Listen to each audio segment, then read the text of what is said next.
안녕하세요. 주택금융인사이트의 진행을 맡은 주택금융연구원 김진석 팀장입니다.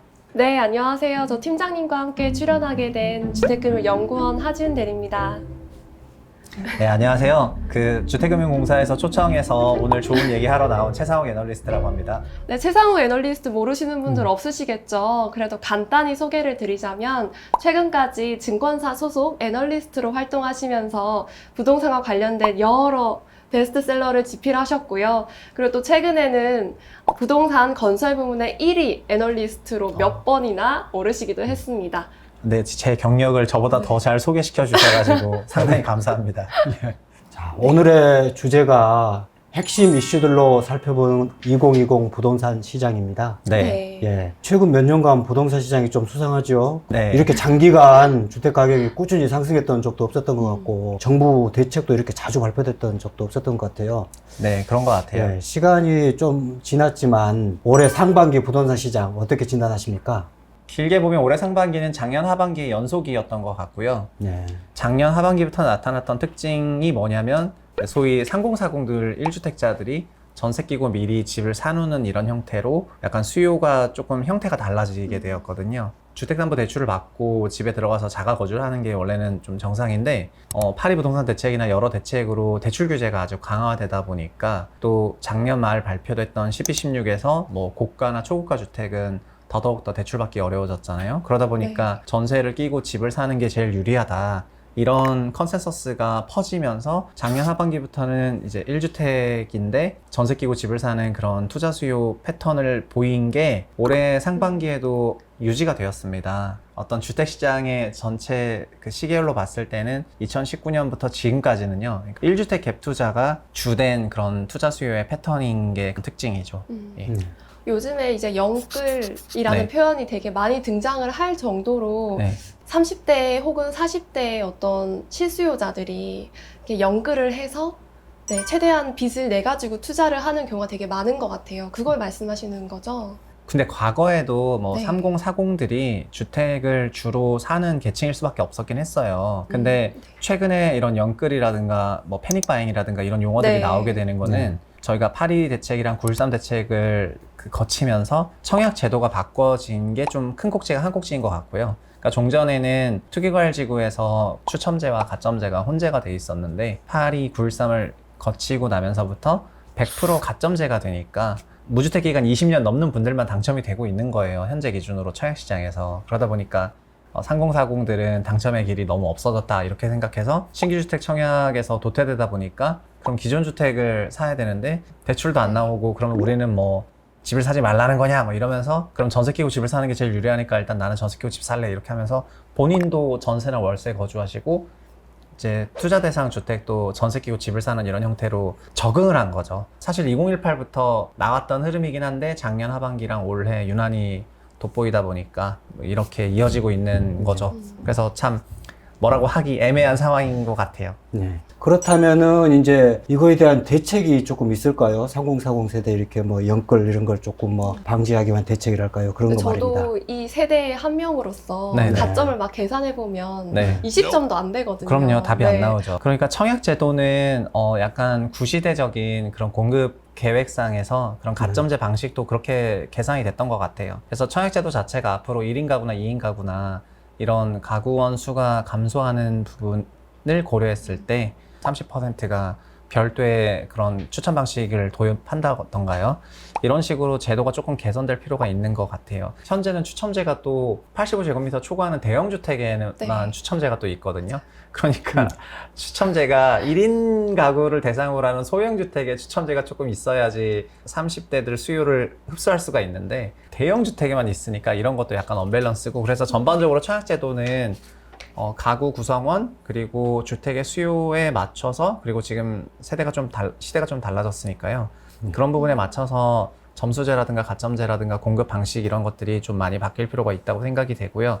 그리고 여기서 좀 더 나가면은 생애 최초 특별 공급이라는 제도가 이번에 추가가 되는데 순수 추첨제거든요. 그러니까 그 기준에 맞는 사람이 넣는다면은 추첨으로 하는 거고, 생애 최초 특별 공급이라는 이름 자체로 평생 집이 한 번도 없었던 사람들이기 때문에 젊으신 분들이 도전할 수가 있는데 순수 추첨으로 돌리기 때문에 괜찮은 방식이라고 생각이 되고 이런 것들이 평형대라든가 면적 기준 같은 부분까지 잘 개선되는 게 되었으면 하는 바람입니다. 저라면 개선할 건데 북토크 듣고 있는지 모르겠는데요. 개선 부탁드릴게요.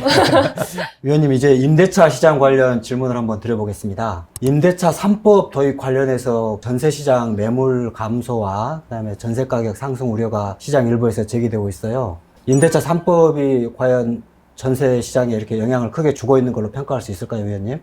임대차 3법 발표하니까 전세가격이 올랐다 이렇게 많이들 생각을 하시긴 할 것 같습니다. 근데 실제 과거 사례에서도 임대차 기간을 연장하는 해당 연도의 전세가격 상승률 정말 엄청났었거든요. 그런데 그게 어떻게 보면 미리 땡긴 거여서 또 반대로 그 갱신 기간이 돌아왔을 때요. 전세가격 상승률이 마이너스였거나 거의 상승률이 없었거든요. 그래서 최근에 6, 7월 달에 임대 3법 발표하면서 전세가격이 좀 치솟기 시작했는데 이런 구도로 4년 내내 이어질 거 아니냐 이런 전망은 저는 안 하고 있는데 과거 사례도 좀 그랬고요. 매매 가격 상승에 대한 그런 기대감이 과거보다는 높지 않은 것 같아요. 전세를 선택하는 사람들이 조금 늘고 있거든요. 그래서 이런 것들이 복합적으로 작용이 돼가지고 전세 가격이 최근에 가파르게 올라가고 있는 것이 아닌가 이렇게 생각을 하고 있고요. 결국 무슨 얘기냐면은 매매가 상승에 대한 기대감이 종전보다 낮아졌다는 거죠. 그런 맥락으로 6, 7월 달에 전세가 상승을 보시면은 좋을 것 같습니다. 요즘에는 이제 전세제도의 미래에 대해서도 얘기가 많이 나오는 것 같아요. 임대인 입장에서는 더 이상 뭔가 전세를 운용할 수 없다고 느끼면서 월세로 전환하려고 하는 수요가 더 늘어나진 않을지, 그래서 오히려 전세가 품귀 현상을 일으키면서 월세로 계속 제도가 바뀌어 나가진 않을지 이런 우려가 되게 많은데 어떻게 생각하시나요? 그러니까 매매 가격이 하락하는 기간에는 정말 말씀하신 현상이 생겨요. 08년, 13년에 있었던 진짜 재밌는 특징 중에 하나는 매매 가격 상승에 대한 기대감이 낮아졌잖아요. 그러니까 실제로 임대차 수익을 올리는 게 좀 더 유리하지 않을까? 이런 생각을 하면서 그래서 실제 그때 순전세 비중에서 반전세나 월세 비중 전환이 가파르게 이어졌거든요. 만약에 2020년대에 주택 가격의 상승 압력이 굉장히 낮아지고 매매 시장은 정말 하락으로 반전한다거나 이렇게 된다면은 이거를 그냥 월세로 돌리면서 임대 수익이라도 올려야 되겠다. 월세 전환을 하실 거고요. 반대로 2020년대 됐는데도 주택 상승 압력이 여전히 높고 계속 막 상승할 거라고 생각한다면은 당연히 전세 끼고 집을 사는 게 유리하다고 생각하는 거기 때문에 전세 공급이 계속 이어지면서 전세 가격은 상대적으로 안정세로 유지가 되고 매매가는 굉장히 치솟을게 또 반복이 될 거예요. 저 개인적으로는 매매 시장이 안정세로 전환할 거로 생각하기 때문에 전세 월세 전환 움직임이 일어나지 않을까 이렇게 생각을 하고 있습니다. 근데 4년 정도 지났을 때 이거를 지금 기준으로 갱신하게 되면은 서울 경기 포함해서 임대료가 하향 안정화될 가능성이 좀 높다고 생각을 하거든요. 그래서 지금 임대료가 높아서 고통스러운 기간은 올해 내년 정도가 아닐까 이렇게 생각을 하고 있습니다. 네, 그러면 다음 질문으로 이제 공급 대책에 대해서 얘기를 안 할 수가 없잖아요. 지금 2018년도에 3기 신도시 정책 나오고부터 최근에 8.4 대책까지 여러 공급 대책들이 많이 나오고 있는데 이 정도의 공급 규모라면 지금의 어떤 부동산 시장을 안정화하는데 실효성이 있을지 그것도 여쭙고 싶네요. 일단은 공급 대책이 나오면서 저 개인적으로는 부동산 정책의 결이 조금 달라졌다고 생각을 하긴 했어요. 방향을 선회한 건가요, 그럼? 네. 8월 4일 기준으로는 이제 수도권 127만 호라는 그런 공급량이 127만 확정이 호요? 되었어요. 네. 네. 큰 두 개의 골자는 택지 개발이랑 정비 사업이다. 이렇게 보시면 될 것 같고요. 그래서 저는 어떻게 생각하냐면은 현재 수도권에 이만큼의 주택 공급을 하면은 과연 주택 문제가 해결이 될까? 그러니까 주택 수요 공급 불안 문제가 해결이 될까? 이런 맥락에서 봐야 될 필요가 있는 거잖아요. 분모를 인구 1000명으로 잡고 인구 1000명. 네. 분자를 이제 주택수로 잡아서 1000명당 주택수를 기준으로 공급 정도를 비교를 하거든요. 이건 전 세계가 다 이런 방식을 써서 비교를 합니다. OECD 레벨이 평균 430 정도 되거든요. 평균 가구 구성원이 2.5명이라는 거예요. 한국은 2018년 말 기준으로 인구 천당 주택수는 전국 기준으로는 402호 달성을 했고요. 겨우 400 조금 넘었네요. 네, 여기서 전국 기준이니까 서울 수도권은 더 부족하잖아요. 인구 천당 주택수가 오피스텔을 포함해도 수도권은 393밖에 안 돼요. 그러니까 이 주택 부족의 문제는 서울 수도권의 이제 문제라고 볼 수가 있는 거고요. 여기서 127만이 추가가 되는 거잖아요. 그 중에 정비 사업은 불확실성이 있으니까 공공택지 사업은 그나마 확실성 있는 사업이니까 공공택지 84만 호가 들어가면 몇 호가 늘어나냐? 84만 호를 2,600만 명으로 나누면 약 30 몇 호 정도 늘어나거든요. 인구 1000명당. 그러면 이게 393에서 30 몇 호 추가하면은 조금 올라가네요. 427 로 네. 조금이 아니에요. 많이 올라가네요. 그러네요. 그냥 확 올라가요. 네. 그래서 저희가 그거를 공급하게 되면은 갑자기 수도권이 선진국 레벨에 붙어버려요. 그래서 이 주택 공급 계획이 그만큼 중요한 거고요. 수도권이 선진국 레벨에 붙어버리면 전국으로는요 440을 넘어버려요. 그러면은 지금 유럽보다도 집이 더 많아지는 레벨이 돼가지고요. 아마 그때쯤 되면은 우리나라의 주택이 양적으로 부족한 시대는 끝날 것 같아요. 공급 계획에 대해서 새로운 방식으로 소셜믹스라는 개념을 많이 듣게 되더라고요.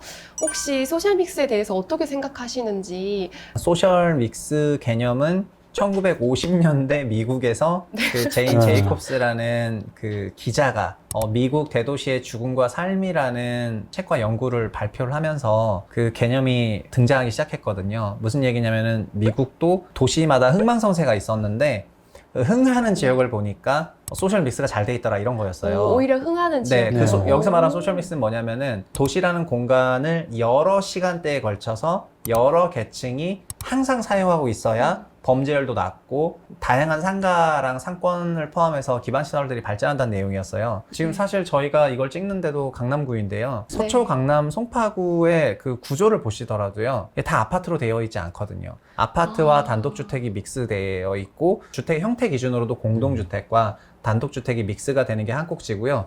두 번째는 주택을 공급한다고 했을 때 이게 모두 다 매수할 수 있는 그 능력이 있는 게 아닙니다. 현재 우리나라 전체 통계로 보더라도 자가율이 58% 정도 되고 임차가 42% 정도 되는데 그럼 신규 주택 공급하는데 전부 분양으로 해버리면은 그러면은 이제 어떻게 되겠습니까? 그래서 임대와 분양을 섞어서 공급하게 되는데 그 임대와 분양을 하는 주체에 따라서 공공분양, 민간분양 이렇게 또 쪼개질 수가 있지만 이런 거를 다 염두에 둬서 공급하는 거고요. 하나가 더 있다면은 가구수로도 나눠질 수가 있잖아요. 현재 주택 공급 계획은 대부분 다 아파트 베이스여가지고 25평형 3인 가구를 염두에 두고 만들어져 있는데 근데 지금 이런 1인당 주거 면적도 좀 다양해질 필요성이 있고 그리고 1인 가구 수가 너무 많아졌기 때문에요. 600만 가구 이상이기 때문에 신도시 공급할 때 1인 가구들에 적합한 주거 공간이 또 믹스가 되어 있어야지 되겠죠. 근데 이제 우리나라 소셜 믹스는 임대 아파트를 일정 부분 넣는 그런 개념으로 많이들 이해하고 있고 다른 나라도 이렇게 그렇게 하는 사례가 많이 있거든요. 파리나 런던 뭐 그런 데는 대부분 실패를 많이 했다고 그러더라고요. 그 임대를 넣은 단지는 부자나 중산층이 다 떠나버리고 그 지역이 막 치안이 무너지고 그랬는데 우리나라는 그래도 주택 뭐 용지가 절대적으로 부족하다 보니까 임대를 이렇게 섞어 넣더라도 거의 치안이 무너진다든지 뭐 슬럼이 확장된다든지 그러지를 않고 있으니까 우리나라에서 그래도 소셜 믹스는 어느 정도 이렇게 주거 정책으로서는 효과가 그래도 좀 있지 않았나 그렇게 저도 생각해요. 이렇게 아파트 단지 내에서 분양과 임대 이렇게만 나뉘는 게 소셜 믹스다라고 딱 생각을 하고 있었는데 훨씬 큰 개념이고 네. 도시를 바라볼 때 우리가 어떻게 계획을 하고 해야 될지를 좀 더 다시 생각해 보게 되네요. 앞으로 10년의 부동산 시장의 전망을 생각을 하자면 어떻게 바라보시는지 너무 궁금하고요. 특히 저 같은 밀레니얼 세대의 경우에는 앞으로 10년을 어떻게 대비하고 대응을 해야 될지 좀 여쭙고 싶습니다.